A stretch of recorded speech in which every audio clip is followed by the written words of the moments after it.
Now in this region, supposed to get some rain chances, nothing catastrophic in that kind of amount like what Kentucky and Tennessee are seeing, but some rain chances. Let's get the details from Greg.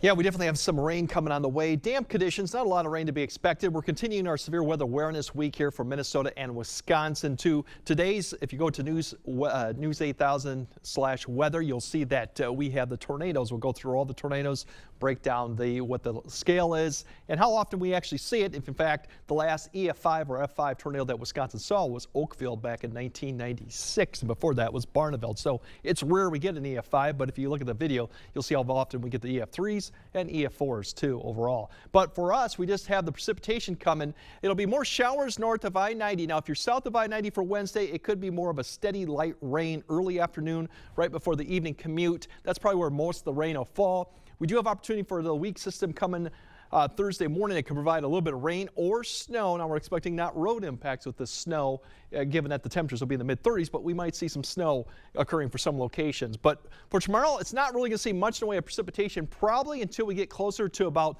10, probably even noon for a lot of areas. Here's this area that really develops just north of a low that's going to be south of the area. This band of rain is really what's going to affect I-90 and further south.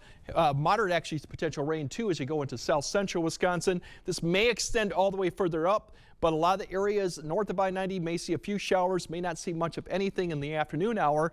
This will continue to pass. By the time we get to 3 or 4, La Crosse is really on the backside and done with the precipitation, probably for the evening. And then further south, you go Viroqua, Richland County, they'll be probably done by 6 p.m. too. So most of the evening commute will probably be dry with partial clearing a little bit too once this passes. But that's not it for the precipitation. We're going to see more as you see just to the northwest up there towards Minneapolis coming.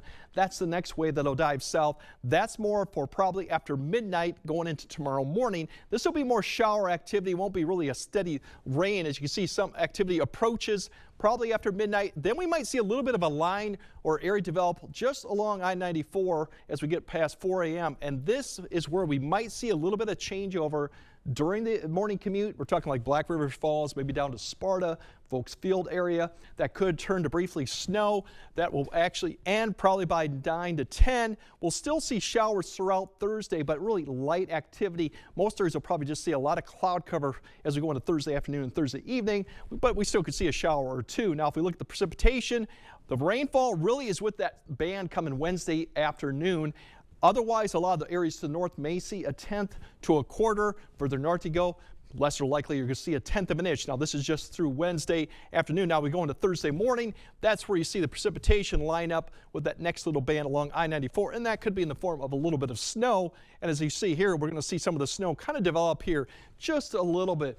So if we see an accumulation with this, probably grassy areas, road surfaces should be just wet given the temperatures. They'll be probably in the mid-30s. So Thursday temperatures, we're looking at upper 40s, low 50s with a lot of cloud cover, kind of damp out there. Overall, not too bad. Better news for Friday. We'll get the sun out. We'll get the upper 50s near 60. And if you're looking for Saturday, look at all those 60s, and the 70s are not far away in the Plain States. And that could come this weekend once we get to Sunday. Unfortunately, it's going to be short-lived. We do have a couple cold fronts coming through early next week.